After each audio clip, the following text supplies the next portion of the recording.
La colombophilie vous semble peut-être un loisir désuet, mais en fait ça peut rapporter gros. Un pigeon voyageur vient de remporter la course d'endurance et d'orientation entre Barcelone et Saint-Omer, 1044 km en tout. Ses propriétaires, un père et son fils, se frottent les mains. Des acheteurs chinois leur ont en effet offert plus de 100 000 € pour acheter l'oiseau rare. Laurence Decherf, Patrick Furston.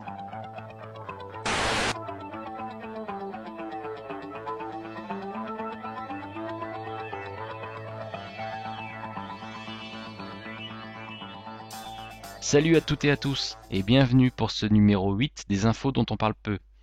Pour cette édition, nous allons parler d'économie, nous allons parler de la France, nous allons parler d'informations internationales et nous finirons par la santé et l'environnement. Alors attachez vos ceintures et allons-y. On commence donc avec l'économie et on va parler de Barclays bien sûr, du président du conseil d'administration, Marcus Agius, et du patron de la banque, Bob Diamond, qui ont quitté leur poste après l'éclatement du scandale des manipulations des taux interbancaires Libor et Euribor. Donc cette affaire, elle a fait grand bruit, comme vous avez entendu, je pense, au Royaume-Uni et dans le monde. Le directeur de Barclays donc est allé s'expliquer devant une cour parlementaire britannique. Alors bien sûr, lui, il accuse les traders, il les accuse de comportements répréhensibles. Par contre, lui, il ne s'estime pas coupable. Alors rappelons que ces taux, le Libor et l'Euribor, définissent le prix auquel les banques se prêtent de l'argent, mais aussi indirectement ceux des crédits aux ménages et aux entreprises. On continue avec la Finlande, qui préfère se préparer à sortir de l'euro plutôt qu'à payer les dettes des autres pays de la zone euro, comme l'affirme le ministre des Finances Jutta Urpilainen. Donc elle l'a dit, je cite, « La Finlande est engagée à être un membre de la zone euro et nous estimons que l'euro est bénéfique pour la Finlande. Toutefois, la Finlande ne s'accrochera pas à l'euro à n'importe quel prix. Nous sommes prêts à tous les scénarios, y compris à abandonner la monnaie unique européenne. » Alors ça, c'est quand même une drôle d'affaire. Par contre, juste après, la porte-parole de la ministre, elle a quand même tenu à préciser que toute affirmation selon laquelle la Finlande allait quitter la zone euro est simplement fausse. Autre info, selon l'INSEE, la production industrielle française reculerait de 0,8% en 2012. On perdrait cette année 42 000 emplois et les investissements des entreprises ont reculé de 1,4% au premier trimestre. Et l'INSEE ne voit pas de redémarrage dans le secteur avant au moins la fin de l'année. On parle beaucoup d'automobiles en ce moment, c'est drôlement d'actualité. Et d'ailleurs, on note un nombre de faillites en chaîne dans la filière automobile qui augmente de 5% depuis début janvier. En tout, c'est 283 entreprises dans le secteur, dont les concessionnaires qui ont fermé en mai. Depuis janvier, les immatriculations ont reculé de 17,2% par rapport à 2011. Paris a emprunté près de 6 milliards d'euros à court terme à des taux négatifs. C'est une première, alors qui illustre l'attrait de la dette française auprès des investisseurs, comme l'a annoncé l'agence France Trésor dans un communiqué. La France rejoint ainsi le club fermé des pays européens qui bénéficient de rendements négatifs, avec l'Allemagne, les Pays-Bas, la Finlande, l'Autriche, le Danemark et la Suisse. Paris a emprunté 3,91 milliards d'euros à un taux de moins 0,005% pour une échéance au 11 octobre et elle a aussi levé 1,99 milliard d'euros à un taux de moins 0,006% à échéance du 27 décembre prochain. Mais le truc qu'il fallait également voir à ce moment-là, c'est que le bon du trésor espagnol et italien sur 10 ans est passé au-dessus des 6%. Donc l'été sera chaud en Espagne, à n'en pas douter, surtout avec le redoublement de la rigueur qui a été annoncé le 12 juillet. Et justement en Espagne, on a vu un mouvement de protestation des mineurs qui a été durement réprimé le 11 juillet dernier à Madrid. Vous voyez cette vidéo où on voit donc ces mineurs se faire tirer dessus avec des balles en caoutchouc par la police. Pour terminer avec l'économie, on va parler un peu de la Chine qui est aujourd'hui confrontée à une baisse de sa croissance. Le PIB de la Chine a augmenté de 10,4% en 2010, de 9,2% l'an dernier, de 8,1% au premier trimestre et de 7,6% au deuxième trimestre 2012. Ceci montre que les moteurs de l'économie mondiale baissent de régime puisque d'autres puissances comme le Brésil constatent la même baisse. Parlons maintenant de la France et la marque Halal Isla Délices qui va diffuser ses premières publicités télévisées du 19 au 21 juillet pour souhaiter un bon ramadan aux musulmans de France. Cette entreprise, qui a été créée en 1990, a réalisé 60 millions d'euros de chiffre d'affaires en 2011. Elle a 230 salariés dans 3 sites de production. Parlons du nucléaire français. L'autorité de sûreté nucléaire a publié le 28 juin dernier un document de 300 pages sur nos centrales nucléaires. L'objet de ce document, c'est d'imposer aux exploitants des travaux massifs pour l'amélioration de la sécurité du parc nucléaire français. EDF, Areva et la CEA se voient ainsi imposer 1 millier de prescriptions. EDF est sommé de modifier ses 58 réacteurs ainsi que le futur EPR de Flamanville que M. Hollande trouvait parfait pendant la campagne électorale. Il s'agit de se prémunir contre les tremblements de terre, les inondations et les tempêtes, sans oublier les attentats et les chutes d'avions. Il s'agit également d'anticiper une perte d'alimentation en électricité ou en eau. Des groupes électrogènes supplémentaires de secours doivent être installés partout avant 2013. On continue un petit peu à parler d'électricité puisque le 20 juin dernier, EDF a inauguré la 8e centrale photovoltaïque sur un hangar agricole près d'Aubusson dans la Creuse. Ce projet collectif a été porté et financé par les agriculteurs qui ont investi 5,92 millions d'euros pour construire et couvrir leur toiture de panneaux photovoltaïques. Retour d'investissement espéré en 10 ans. Ces équipements ont une production électrique de 242 000 MW par an.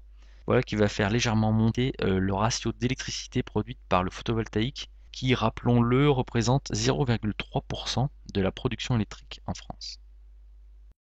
Autre info, le groupe Thales vient de signer un contrat avec l'État pour une commande de radios numériques servant à l'armée française pour une valeur totale de 1,06 milliard d'euros. Premières livraisons de cette radio sont prévues pour 2018. Une petite info rigolote pour terminer avec la rubrique France. Elle concerne Nicolas Sarkozy qui serait parti au Canada et aurait demandé asile pendant que les perquisitions ont eu lieu à son domicile et dans ses bureaux dans le cadre de l'affaire Bettencourt. Information à vérifier et confirmer. On commence la rubrique internationale en parlant de la Chine. La Chine qui a commencé à se doter de réserves stratégiques de terres rares. Cela renforce les inquiétudes à l'étranger sur la mainmise chinoise sur ces métaux indispensables pour les hautes technologies. En utilisant les fonds publics, la Chine a déjà commencé à constituer des réserves, selon le China Securities Journal. La Chine produit aujourd'hui plus de 90% des terres rares dans le monde. Ces terres rares sont en fait un groupe de 17 minéraux utilisés dans des gammes très variées de produits technologiques allant de l'iPod aux missiles en passant par les éoliennes. La Chine détient aujourd'hui environ 35% des réserves mondiales de terres rares. On va ouvrir une page Iran parce qu'il y a beaucoup de choses à dire. Alors tout d'abord, le ministre iranien du pétrole, Rostam Kazemi, a annoncé qu'une réserve de 6 milliards de barils a été découverte dans le sud-ouest de l'Iran. Ces réserves sont concentrées autour de la province du Khuzestan. Les réserves de pétrole et de gaz étaient auparavant estimées à 154,8 milliards de barils et 33,1 milliards de mètres cubes de gaz. Avec cette découverte, les réserves de pétrole passent à peu près à 160 milliards de barils. Toujours l'Iran, mais on va parler du côté militaire de la chose, puisqu'un député iranien a déclaré que la Commission sur la sécurité nationale et la politique étrangère a préparé un projet de loi prévoyant la fermeture du détroit d'Ormuz dans le golfe Persique en réponse à l'embargo sur le pétrole iranien décidé par l'Union européenne. Conséquence, les États-Unis ont renforcé leur présence militaire dans le Golfe. Alors on voit bien qu'on cherche à se faire peur entre l'Iran et l'OTAN. Chacun de son côté ont fait des exercices militaires et les Iraniens ne sont pas en reste puisqu'eux aussi ont entamé des exercices militaires. Selon le général Ahmad Reza Pourdasstan, 8 exercices militaires vont être effectués ou ont déjà été effectués à base de lancers de missiles. On reste dans cette partie du monde, mais on va parler un petit peu de la Syrie et Hillary Clinton qui menace la Chine et la Russie. Donc si on prend un extrait de son discours du 6 juillet dernier en France, je cite « Nous pensons également qu'il est impératif de revenir au Conseil de sécurité et d'exiger la mise en œuvre du plan de Kofi Annan. Maintenant, ce que tous les pays et les groupes représentés ici peuvent faire, je vous demande pas seulement de presser la Russie et la Chine, mais d'exiger qu'ils sortent de leur marge et de commencer à soutenir les aspirations légitimes du peuple syrien. La seule façon que cela change, c'est que chaque nation représentée ici fasse comprendre clairement, directement et urgemment à la Russie et à la Chine qu'ils en paieront le prix, car ils bloquent toute progression, ce qui n'est pas tolérable. On quitte le Moyen-Orient pour aller en Amérique du Sud, et on va parler du Paraguay, puisque le président Fernando Lugo, qui a été élu en 2008, a été destitué par le Sénat. Cette procédure, légale selon la Constitution, est très critiquée par les pays latino-américains. Elle aurait pour but de faciliter la campagne du parti Colorado, c'est le parti de droite, 9 mois avant la présidentielle. Je suis victime d'un coup d'État express, a déclaré Fernando Lugo à la chaîne vénézuélienne Telesur. En effet, la destitution a été réglée en seulement quelques jours. Réaction immédiate de Hugo Chavez, le président du Venezuela, qui a rappelé son ambassadeur au Paraguay et qui a décidé de ne plus approvisionner ce pays en pétrole en guise de protestation contre l'éviction de Fernando Lugo. S'exprimant devant les caméras à la télévision d'État, M. Chavez a déclaré qu'il ne reconnaîtrait pas le gouvernement du nouveau président Federico Franco qui vient d'être investi. On va parler un petit peu du nouvel ordre mondial qui se met doucement mais sûrement en place, puisque la Commission européenne travaille à la création d'une vaste zone de libre-échange qui regrouperait l'Union européenne donc et les États-Unis, voire l'ALENA, c'est les États-Unis, le Canada et le Mexique. Le projet a plusieurs noms de code, accord de croissance économique transatlantique, si on prend en français, ou Transatlantic Free Trade Agreement en anglais.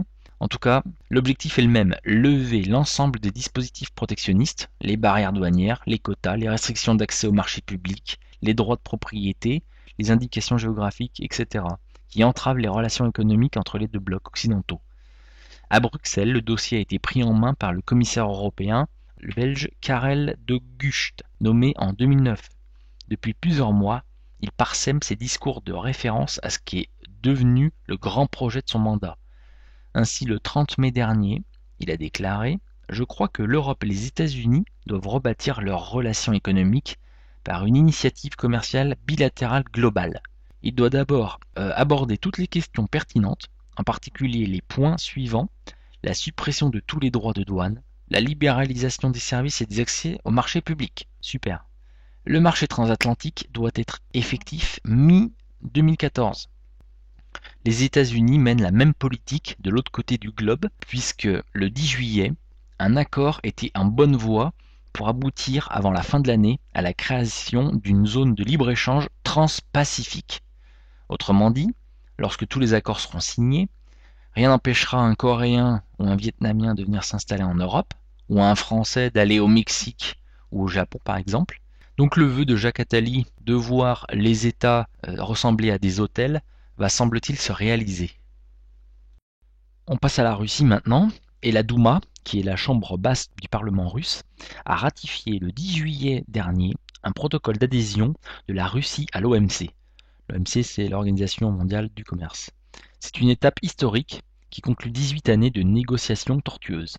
Ce texte a suscité l'opposition de parlementaires communistes notamment, et a été ratifié par 238 voix pour et 208 voix contre, et une abstention. Seuls les députés du parti au pouvoir Russe Uni, qui dispose de la majorité absolue à la Douma, avec 238 sièges sur 450, ont voté en faveur de sa ratification. Le texte doit désormais être approuvé par le Conseil de la Fédération, c'est la chambre haute, puis signé par le président Vladimir Poutine pour entrer en vigueur 30 jours plus tard. La Russie deviendra alors le 156e membre de l'organisation. Alors j'avoue avoir du mal à comprendre la stratégie russe, et ça serait vraiment intéressant d'avoir l'avis de quelqu'un comme Émeric Choprad pour nous expliquer ce que la Russie en tirera de rentrer à l'OMC. Passons à l'Afrique maintenant et au Nigeria, qui a annoncé avoir signé un contrat de 4,5 milliards de dollars avec la société américaine Vulcan Petroleum pour la construction de 6 raffineries de pétrole. Donc là, je suis à peu près sûr que la population est d'accord avec cette signature. Il n'y a qu'à voir le reportage carbonisé, où les populations crèvent pendant que les multinationales pompent leur pétrole. Toujours au Nigeria, alors décidément, les populations y dérouillent là-bas en ce moment. Donc entre le 27 juin et le 2 juillet 2012, le quartier d'Abonema Wharf, sur les berges de port Harcourt a été complètement rasé par les forces de police et de l'armée de l'État de Rivers. En 5 jours, on estime qu'entre 10 000 et 20 000 personnes, hommes, femmes et enfants, ont tout perdu et dorment aujourd'hui dans la rue, dans des abris de fortune ou dans des églises. Le gouverneur qui a ordonné ces expulsions forcées doit leur fournir une aide humanitaire d'urgence. Il a argué qu'il les avait expulsés pour des raisons de sécurité, mais il n'a pas respecté aucune des normes minimales d'expulsion. Il n'a formé aucun habitant, ni oralement ni par écrit, et aucune proposition alternative de relogement n'a été faite. De nombreux résidents ont été arrêtés puis relâchés pour la plupart. Au Mali maintenant, 2 personnes sont mortes du choléra sur 28 malades recensés en 2 jours à Gao, dans le nord du Mali, contrôlé depuis plus de 3 mois par des groupes armés dominés par des islamistes. Rappelons que le coup d'État au Mali est en rapport direct avec l'intervention de l'OTAN en Libye. La nouvelle constitution islandaise est en train de s'écrire petit à petit avec la participation des habitants, sans que les parlementaires, cette fois, en aient l'exclusivité. Alors ça, on peut aller le voir sur Internet, on peut voir des vidéos, on peut voir des entretiens entre les membres du conseil, on peut voir des photos, et chacun peut ainsi s'apercevoir du développement du projet, quelque chose dont on devrait bien s'inspirer chez nous. Alors tout à l'heure, je vous parlais de mondialisation, et étant donné que tout devient mondialisé, toutes les instances se doivent d'être représentées à ce niveau. C'est ainsi qu'a été créé en juin le Industrial Global Union. Qu'est-ce que le Industrial Global Union? C'est un syndicat mondial dont le secrétaire général se nomme Jyrki Raina et qui est finlandais. Donc Jyrki Raina a détaillé un plan d'action en 10 points qu'il souhaitait développer afin d'assurer qu'Industrial Global Union appuie ses affiliés, en particulier ceux qui sont dans la ligne de front des droits de l'homme et des luttes pour les droits des travailleurs. Pour terminer la partie internationale, je veux parler de la sécurité des prochains Jeux Olympiques de Londres qui vont se dérouler cet été. En effet, c'est l'OTAN qui se chargera de coordonner la sécurité. On aura donc un déploiement de 48 000 forces de sécurité, 13 500 troupes, des missiles sol-air stationnés sur les immeubles résidentiels, des drones téléguidés, etc., etc. On se sent vraiment en sécurité. Mais je veux aussi revenir sur une info que j'ai manquée en juin dernier. En effet, lors de l'Euro 2012, c'était déjà l'OTAN qui était chargé de la sécurité. Et ils ont utilisé des AWACS. Vous savez, c'est les gros avions avec des radars intégrés, etc. Alors bien sûr, pour justifier tout ça, on parle du 11 septembre 2001, toujours les mêmes choses. Bon, vous l'avez constaté, il n'y a eu aucun incident lors de l'Euro. Enfin si, il y en a eu un.